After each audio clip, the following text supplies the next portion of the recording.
Subscribe करिए हमारे channel target UP TET CTET को और बेल आइकन को दबाइए। हेलो फ्रेंड्स, मैं रेनू स्वागत करती हूँ आप सभी भावी अध्यापक एवं अध्यापिकाओं का आपके अपनी channel target UP TET CTET में। दोस्तों, आज आप लोगों के फर्स्ट पेपर यानी कि वर्तमान भारतीय समाज में प्रारंभिक शिक्षा का जो प्रश्न पत्र आया था, दोस्तों ये कहते हुए मुझे बहुत खुशी हो रही है कि जितना मैंने पढ़ाया था आप लोगों को कम समय में मैंने बहुत ही बेहतर तैयारी करवाई थी और उन्हीं में से सारे क्वेश्चन एग्जाम में पूछे गए हैं। ऑलरेडी आपको पता है कि मैंने हर एक विषय का एक फुल सिलेबस का वीडियो बनाया है, जिसमें मैंने उस एक वीडियो में पूरे सिलेबस को कवर किया है और आप लोगों ने उस वीडियो को पढ़ा और उस वीडियो से आप लोगों ने बहुत ज्यादा लाभ भी प्राप्त किया, क्योंकि आप में से बहुत सारे प्रशिक्षु लगातार कमेंट के माध्यम से बता रहे हैं कि मैम जो आपने पढ़ाया था मैक्सिमम क्वेश्चन उसी में से आए थे। तो दोस्तों चलिए इस पूरे पेपर को भी मैं सॉल्व करवा देती हूँ। अब आप लोग अपने जितने भी अगले सब्जेक्ट होने वाले हैं उनकी भी प्रिपरेशन हमारे चैनल से करिए, क्योंकि हम लोगों ने बहुत ही बेहतर तरीके से और बहुत ही सुव्यवस्थित तरीके से आप लोगों की पढ़ाई करवाई है और उन क्वेश्चंस को बहुत ही अच्छे से पढ़ाया है जो एग्जाम में बार-बार रिपीट होते हैं। आप लोगों ने आज का पेपर किया होगा तो आपको समझ में आ गया होगा कि किस तरीके से हमने कितने सुव्यवस्थित तरीके से आप लोगों को पढ़ाया है, कि कितनी सारी क्वेश्चन आपको हमारे पढ़ाए हुए नोट्स से, हमारे पढ़ाए हुए वीडियो से ही आपको मिले। तो चलिए देखते हैं अब इस पूरे क्वेश्चन पेपर को हम सॉल्व करते हैं।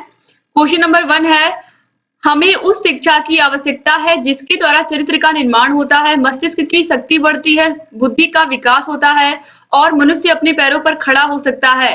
शिक्षा संबंधी उक्त विचार किसके हैं? अरस्तु के, रविंद्रनाथ टैगोर के, स्वामी विवेकानंद के या महात्मा गांधी के? दोस्तों राइट आंसर है ऑप्शन 3 स्वामी विवेकानंद।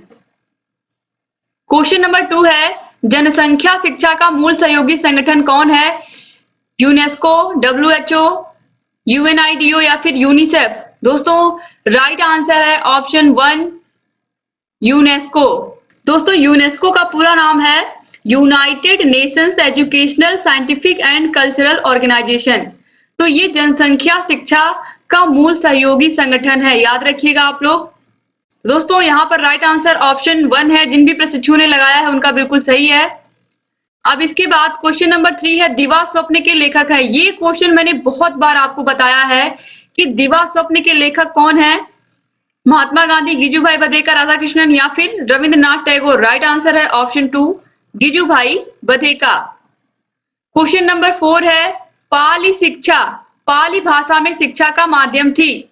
पाली भाषा शिक्षा का माध्यम किस शिक्षा में थी? वैदिक कालीन शिक्षा में तो संस्कृत में शिक्षा दी जाती थी, आपको पता है। बौद्धकालीन शिक्षा में, मुस्लिम कालीन शिक्षा में या फिर मध्यकालीन शिक्षा में? तो मध्यकालीन शिक्षा या मुस्लिम कालीन शिक्षा दोनों एक ही है और इसमें फारसी भाषा में शिक्षा दी जाती थी, आपको पता है। तो वैदिक काल में संस्कृत में और मुस्लिम और मध्यकालीन में आपको पता है कि फारसी में। तो बचा क्या? बौद्धकालीन, यानी कि बौद्धकालीन शिक्षा की जो भाषा थी वो पाली भाषा थी। क्यों?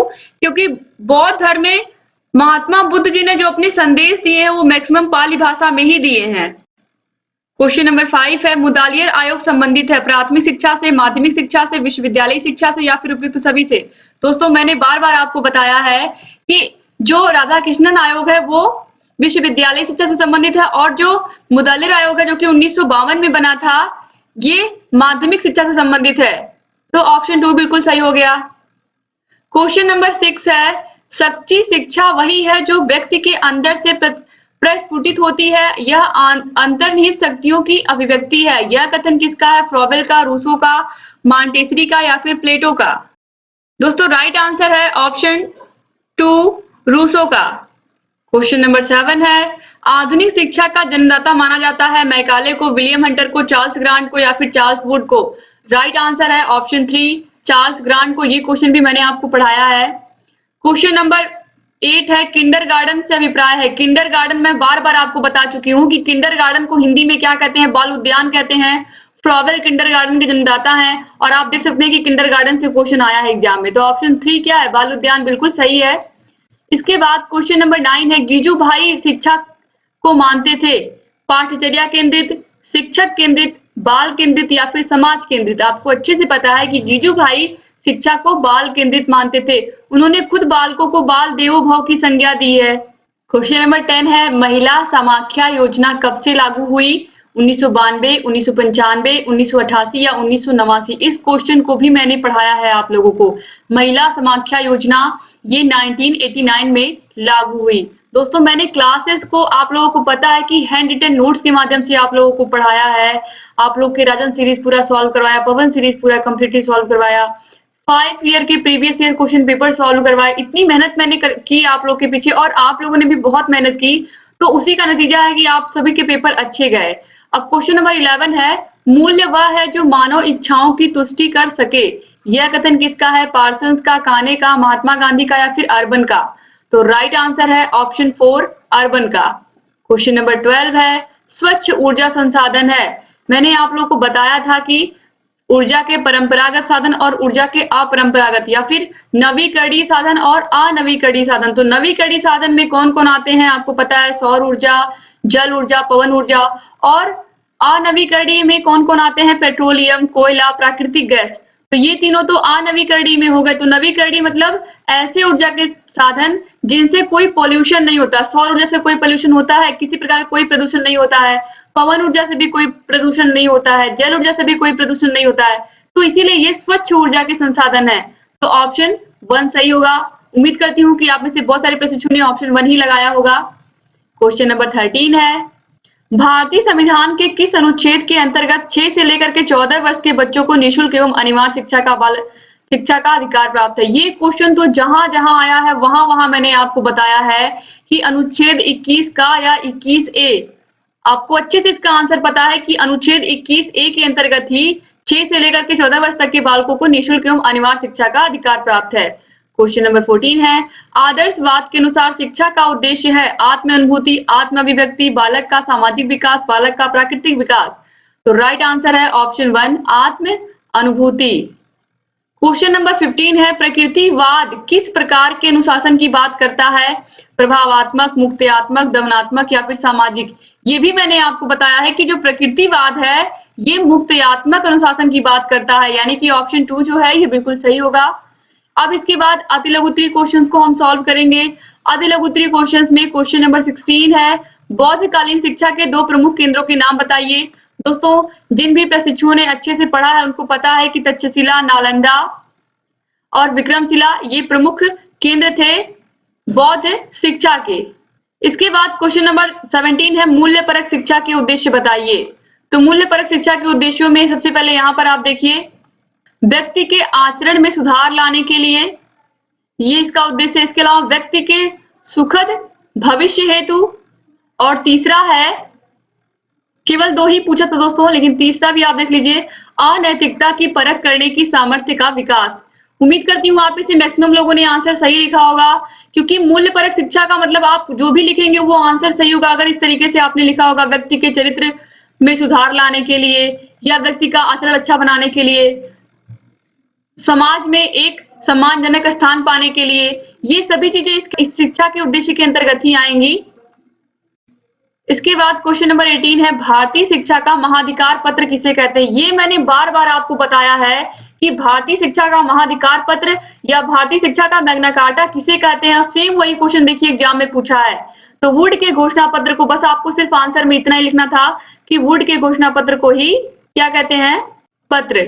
भारतीय शिक्षा का महाधिकार पत्र, वुड के घोषणा पत्र को। उम्मीद करती हूँ आप में से मैक्सिमम लोगों ने सही किया होगा। क्वेश्चन नंबर 19 है, उपनयन संस्कार से आप क्या समझते हैं? उपनयन संस्कार का मतलब जब शिष्य को गुरु के समीप लाते थे तो उसे क्या कहते थे? उपनयन कहते थे। और गुरु के समीप किसे लाते थे? जब उसकी शिक्षा आरंभ करनी होती थी। और किस कालीन शिक्षा में? वैदिक कालीन शिक्षा में ये होता था, ये संस्कार होता था। यानी कि वैदिक कालीन शिक्षा में जब शिष्य को गुरु के समीप शिक्षा आरंभ करने के लिए ले जाया जाता था तो इसे हम क्या कहते थे? इसी संस्कार को हम उपनयन संस्कार कहते थे। इसके बाद क्वेश्चन नंबर 20 है, राष्ट्रीय बाल श्रम नीति कब घोषित की गई? तो राष्ट्रीय बाल श्रम नीति अगस्त 1987 में 1987 में घोषित की गई। इसके बाद क्वेश्चन नंबर 21 है, शिक्षा का निस्यंदन सिद्धांत किसने दिया था? तो शिक्षा का निस्यंदन सिद्धांत आपको मैंने बार बार बताया है किसने दिया था? लॉर्ड मैकाले ने दिया था। इस क्वेश्चन को तो ऐसा कोई वीडियो आपको मिलेगा ही नहीं जिसमें मैंने इसको एक्सप्लेन नहीं किया है। लॉर्ड मैकाले ने निस्यंदन सिद्धांत, छनाई का सिद्धांत या छन्नीकरण का सिद्धांत दिया था। और उसने क्या कहा था? आप लोगों को अच्छे से याद है कि समाज के उच्च वर्ग की मुट्ठी भर लोगों को शिक्षा दी जाए और वो शिक्षा छन छन करके समाज के जनसाधारण वर्ग के लोगों तक पहुंचे। इसके बाद क्वेश्चन नंबर 22 है, प्लेटो की कोई एक प्रमुख रचना का नाम बताइए। प्लेटो की 4 से 5 रचनाएं हैं, चारों पांचों रचनाओं को मैंने आपको बताया है। तो प्लेटो की रचना जो सबसे प्रमुख है वो है रिपब्लिक। रिपब्लिक बहुत ही फेमस है और द लाज, ये दोनों ही बहुत फेमस है। लिखने को केवल एक ही आया था। उम्मीद करती हूँ आप लोगों ने सही किया होगा। इसके बाद क्वेश्चन नंबर 23 है, कस्तूरबा गांधी बालिका विद्यालय की स्थापना के 2 उद्देश्य। आपको पता है कि कस्तूरबा गांधी बालिका विद्यालय कक्षा 6, 7, 8 की लड़कियों के लिए है। ऐसी लड़कियां जो पिछड़े वर्ग की यानी कि पिछड़े वर्ग की बच्चियों को पढ़ने का समान अवसर देना इसलिए, और दूसरा है लड़कियों को सुरक्षित माहौल में शिक्षा देना। ये प्रमुख उद्देश्य है कस्तूरबा गांधी बालिका विद्यालय का, याद रखिएगा आप लोग। क्वेश्चन नंबर 24 है, भारत में अध्यापक शिक्षा के मानक कौन सी संस्था तय करती है। मैंने आप लोगों को बार बार बताया है कि अध्यापक शिक्षा, आप लोग टीचर बनने जा रहे हैं तो आप लोग का चाहे कोर्स हो, आप लोग के लिए कोई भी निर्णय कौन लेता है। प्राथमिक में बीएड को किसने शामिल किया, एनसीटी। तो एनसीटी जो संस्था है वो ही अध्यापकों के लिए शिक्षा किस तरीके से उन लोगों को शिक्षा दी जाए, किस तरीके के मानक बनाए जाए, इसीलिए टेट की परीक्षा। आपको पता है ये सभी चीजें यहाँ पर आपको विशेष रूप से ध्यान देना है कि जो एनसीटी संस्था है वही ये सारे काम करती है।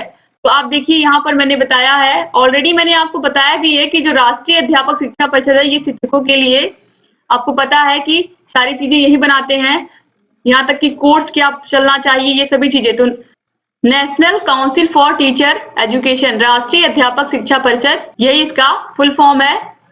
तो याद रखिएगा यहाँ पर क्या आंसर लिखना था, भारत में अध्यापक शिक्षा के मानक एनसीटी संस्था तय करती है। अगर आपने एनसीटी भी लिखा होगा तो भी आंसर सही है, और अगर आपने फुल फॉर्म लिख दिया होगा तो भी सही है, कोई दिक्कत नहीं है, कंफ्यूज नहीं होना आपको।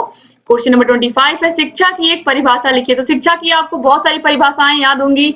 आपको पता है अरस्तु ने कहा था स्वस्थ शरीर में स्वस्थ मस्तिष्क का निर्माण करना ही क्या है, शिक्षा है। तो ये शिक्षा की परिभाषा हो गई, किसके द्वारा, अरस्तु के द्वारा कही गई। इसके बाद क्वेश्चन नंबर 26 है, शिक्षा के कोई 2 उद्देश्य लिखिए। तो शिक्षा के उद्देश्य तो ऑलरेडी आपको पता है कि पढ़ाई किस लिए करते हैं बच्चे। सबसे पहले चरित्र का निर्माण करना, यानी कि अच्छे चरित्र का निर्माण करना, और दूसरा है राष्ट्रीय एकता की भावना का विकास करना, सामाजिक एकता की भावना का विकास करना, लोगों में सहयोग की भावना के साथ आगे बढ़ना। ये सभी क्या है, शिक्षा के उद्देश्य हैं। और योग्य नागरिक बन के अपने समाज के लोगों के लिए कार्य करना, ये भी क्या हो जाएगा, शिक्षा के उद्देश्य हो जाएगा। क्वेश्चन नंबर 27, ड्रॉप आउट बालक से आप क्या समझते हैं। मैंने इतनी बार इसे एक्सप्लेन किया दोस्तों कि ह्रास या अपव्यय या ड्रॉप आउट बच्चे, ऐसे बच्चे जो विद्यालय बीच में ही छोड़कर चले जाते हैं, उन बच्चों को हम क्या कहते हैं, ड्रॉप आउट बच्चे। या ऐसे बच्चे जो शिक्षा की मुख्य धारा से दूर हो चुके हैं, शिक्षा की मुख्य धारा से नहीं जुड़े हुए हैं, वो बच्चे ड्रॉप आउट बच्चे कहलाते हैं।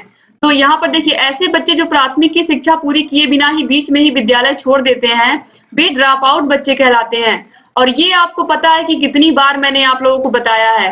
क्वेश्चन नंबर 28 है, भारतीय राष्ट्रीय कांग्रेस के 2 प्रमुख आंदोलनों के नाम लिखिए। दोस्तों यहाँ पर आप देखिए भारतीय राष्ट्रीय कांग्रेस के 2 प्रमुख आंदोलनों के नाम पूछा है, ये एसएसटी का क्वेश्चन पूछा है। लेकिन आपको भी पता है कि आजादी की लड़ाई में असहयोग आंदोलन हुआ था, भारत छोड़ो आंदोलन हुआ था, सविनय अवज्ञा आंदोलन हुआ था, बहुत सारे आंदोलन हुए थे। तो बस उन्हीं दोनों आंदोलनों का नाम आपको लिखना था। तो यहाँ पर मैं आपको बता देती हूँ, यहाँ पर देखिए असहयोग आंदोलन और भारत छोड़ो आंदोलन। इसके बाद दोस्तों देखिए क्वेश्चन नंबर 29 है, पर्यावरण संरक्षण के 2 उपाय लिखिए। दोस्तों यहाँ पर आप देखिए पर्यावरण संरक्षण के 2 उपायों में कौन कौन से उपाय हैं, चलिए देखते हैं। अधिक से अधिक वृक्षारोपण करना, यानी कि अधिक से अधिक पेड़ लगाना। दूसरा है पानी के निकास हेतु नालियों की व्यवस्था करना और उसकी स्वच्छता या नियमित सफाई करवाते रहना। यानी कि ये क्या हो गए, ये पर्यावरण संरक्षण के 2 प्रमुख उद्देश्य हो गए। इसके बाद क्वेश्चन नंबर 30 है, किन्हीं 4 नैतिक मूल्यों को लिखिए। किन्हीं 4 नैतिक मूल्यों की बात हो रही है, तो यहाँ पर देखिए हम लिख सकते हैं मानवतावाद, विश्व बंधुत्व की भावना, समता की भावना या समानता की भावना, प्रेम, त्याग, ये सभी नैतिक मूल्य हैं। इसके अलावा अगर आपने मानवीय मूल्य भी लिखे होंगे, सत्यता, ईमानदारी, ये सभी भी सही होंगे अगर आपने लिखा होगा, क्योंकि नैतिक मूल्य और मानवीय मूल्य में बहुत ज्यादा फर्क नहीं है, ठीक है। तो वो भी सही होगा दोस्तों, और ये भी बिल्कुल सही है। तो इसलिए अगर आपने इस तरीके से सारे आंसर लिखे होंगे, आपको पता है कि 15 नंबर का ये पूरा आपका बहुविकल्पी, 15 नंबर का अति लघु उत्तरीय, ये पूरे 30 नंबर के आपके क्वेश्चन हो गए। अब यहाँ पर जितने क्वेश्चन हैं ये सभी 2-2 नंबर के हैं। मारिया मॉन्टेसरी की शिक्षण पद्धति, मैंने आप लोगों को बार बार बताया है कि मारिया मॉन्टेसरी की जो शिक्षण विधियां, शिक्षण पद्धति है उसे 3 भागों में बांटा गया है। कुछ नहीं, आपको सिर्फ इतना लिखना था कि इनकी जो शिक्षण पद्धति है उसमें मानसिक रूप से ऐसे बालक जो मानसिक रूप से कमजोर होते हैं उनकी शिक्षा की बात की गई है, आपको पता है। और इनकी शिक्षा 3 प्रकार की है, कर्मेंद्रियों की शिक्षा, ज्ञानेंद्रियों की शिक्षा और भाषा एवं गणित की शिक्षा। अगर आपने इतना भी लिख दिया होगा तो इनकी विशेषताएं हो गई होंगी, यानी कि मारिया मॉन्टेसरी की शिक्षण पद्धति की विशेषताएं इसी इतने में हो गई होंगी अगर आपने इतना ही लिख दिया होगा। तो इस तरीके से मारिया मॉन्टेसरी के विषय में ऑलरेडी मैंने आपको बहुत कुछ बताया। ये इटली की थी और इन्होंने मॉन्टेसरी शिक्षण पद्धति को जन्म दिया था, यानी कि ये मॉन्टेसरी शिक्षण पद्धति की जनक हैं और इन्होंने मानसिक रूप से कमजोर और विकलांग बालकों की शिक्षा पर विशेष रूप से ध्यान दिया था। और इन्होंने शिक्षण की 3 पद्धतियां बताई थी, जो कि कर्मेंद्रियों की शिक्षा, ज्ञानेंद्रियों की शिक्षा और भाषा एवं गणित की शिक्षा थी। इसके बाद क्वेश्चन नंबर 32 है, प्रारंभिक शिक्षा की प्रमुख चुनौतियां क्या है। प्रारंभिक शिक्षा में प्रमुख रूप से चुनौतियां हैं, आपको पता है, अशिक्षा है, गरीबी है, इसके अलावा शिक्षकों की कमी है। ये सभी क्या है, ये भी मैंने अच्छे से बताया आप लोगों को कि ये क्या है, प्रारंभिक शिक्षा में बहुत बड़ी चुनौती है बच्चों के लिए। फिर क्वेश्चन नंबर 33 है, बौद्धकालीन शिक्षा व्यवस्था के गुण बताइए। बौद्धकालीन शिक्षा में आपको पता है बच्चों को मठ में प्रवेश मिलता था और मठ में प्रवेश से पहले प्रवज्ञा संस्कार होता था। उसके बाद जब वो बच्चा 20 वर्ष का होता था उसका उपसंपदा संस्कार होता था और उपसंपदा संस्कार के बाद ही वो फिर उच्च शिक्षा को ग्रहण करते थे। तो ये सभी चीजें मैंने आप लोगों को बहुत ही अच्छे से बताई है। बौद्धकालीन शिक्षा के प्रमुख केंद्र तक्षशिला, नालंदा, विक्रमशिला थे। ये सभी चीजें ऑलरेडी बहुत ही अच्छे से मैंने बताया दोस्तों, आप लोगों को पता भी है। इसके बाद क्वेश्चन नंबर 34 है, शिक्षा के प्रभावी कारक के रूप में राज्य के प्रमुख कार्यों को स्पष्ट कीजिए। शिक्षा के प्रभावी कार्य के रूप में आपको पता है कि नए विद्यालयों की स्थापना करना, उनमें शिक्षकों की उपलब्धता करवाना। आपको पता है कि स्कूल तो खोले लेकिन साथ ही साथ राज्यों का क्या कर्तव्य है कि उसमें टीचर भी पढ़ाने के लिए पहुंचे, यानी कि टीचरों की जो कमी है उन्हें दूर किया जाए। और शिक्षा को बेहतर बनाने के लिए राज्य सरकारें लगातार कार्यक्रम चलाती रहे, जैसे कि मिड डे मील योजना चल रही है इस समय, ब्लैक बोर्ड योजना चल रही है। इस तरीके की योजना, नए नए कार्यक्रमों का सृजन किया जाए जिससे जो शिक्षा है वो और अच्छी हो, प्राथमिक शिक्षा। इसके बाद आदर्शवाद व प्रकृतिवाद के शैक्षिक उद्देश्यों की तुलना कीजिए। आपको पता है कि आदर्शवाद सत्यम शिवम सुंदरम की भावना पर कार्य करता है, जबकि प्रकृतिवाद क्या है, प्रकृतिवाद कहता है बच्चे को खुले में छोड़ दिया जाए और वह प्रकृति ही उसे सारी चीजें सिखाएगी। तो जो आदर्शवाद है इसका जो प्रमुख उद्देश्य है आपको पता है कि निर्वाण की प्राप्ति या मोक्ष की प्राप्ति आदर्शवाद की शिक्षा का उद्देश्य है, जबकि जो प्रकृतिवाद की शिक्षा है इसके अंतर्गत, और दोस्तों जो आदर्शवाद है इसका जो प्रमुख उद्देश्य है वो है व्यक्तित्व का विकास करना, जबकि जो प्रकृतिवाद है ये कहता है कि आत्म अभिव्यक्ति का विकास करना, यानी कि बच्चा अपनी खुद की अभिव्यक्ति कितने अच्छे से कर पाता है और अपनी बातों को कितने अच्छी तरीके से रख पाता है दूसरों के समक्ष। इसके अलावा जो आदर्शवाद है यह ऑलरेडी मैंने अभी आपको बताया कि यह सत्यम शिवम सुंदरम की भावना इसके अंदर होती है और यह इसी भावना की प्राप्ति की ओर आगे बढ़ता है। और जो प्रकृतिवाद होता है यह उचित सहज संबंध क्रियाओं का निर्माण करता है, या ये इसका उद्देश्य होता है कि उचित सहज संबंध क्रियाओं का निर्माण किया जाए। ठीक है। इसके अलावा जो आदर्शवाद होता है यह पवित्र जीवन की प्राप्ति और चरित्र निर्माण की ओर कार्य करता है। इसका जो मूल उद्देश्य होता है वो व्यक्ति का चरित्र निर्माण करना होता है। ठीक है। और जो प्रकृतिवाद होता है इसका जो प्रमुख उद्देश्य होता है वो होता है व्यक्ति का विकास करना। प्रकृतिवाद का क्या उद्देश्य होता है कि व्यक्ति का विकास हो। तो यहाँ से आप देख सकते हैं कि क्या क्या प्रमुख अंतर है। इसके बाद हम आगे बढ़ेंगे दोस्तों। क्वेश्चन नंबर 36 है, शिक्षा का व्यापक अर्थ क्या है। दोस्तों अभी आपने देखा है कि शिक्षा क्या है, शिक्षा स्वस्थ शरीर में स्वस्थ मस्तिष्क का विकास करना ही क्या है, शिक्षा है। और शिक्षा के द्वारा ही व्यक्ति के चरित्र का निर्माण होता है।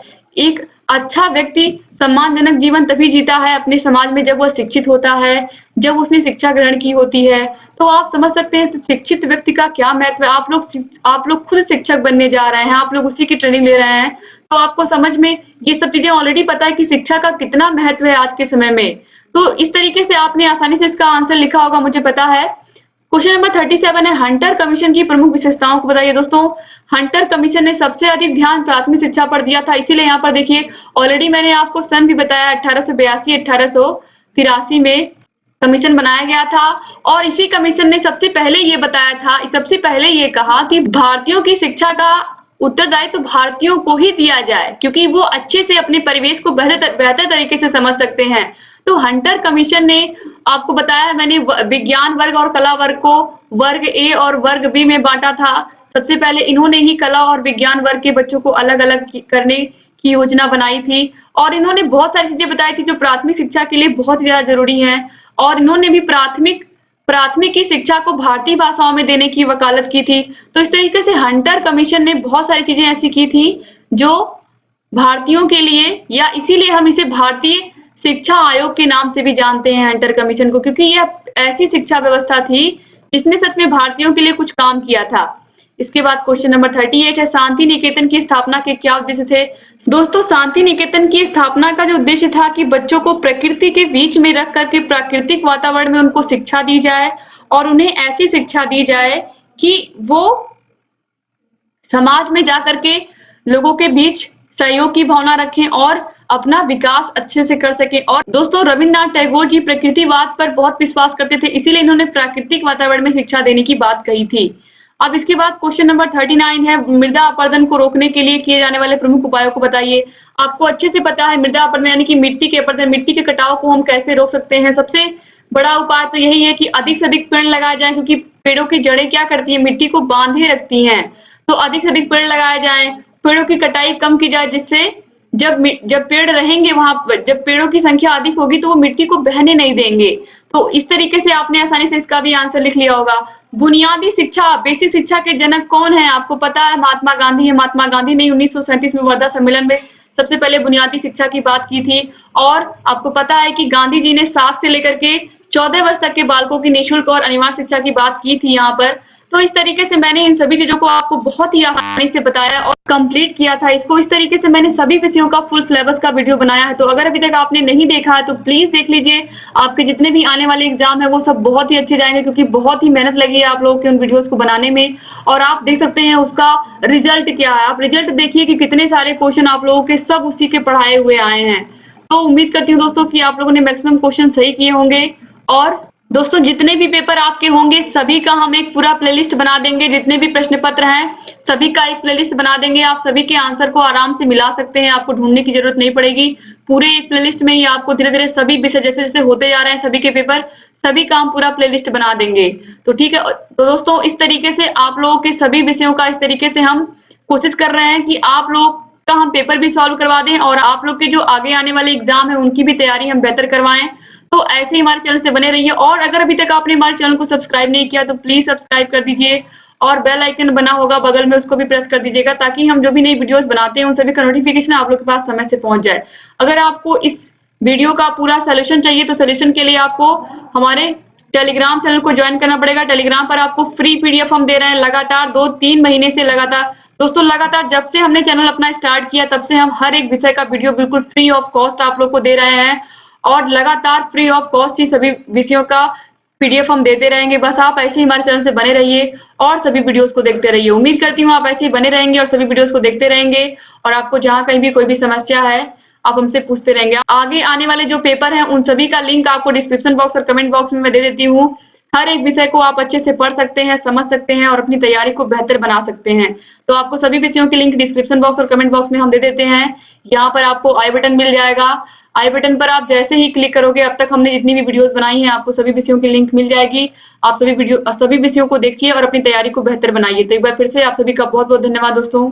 जय हिंद।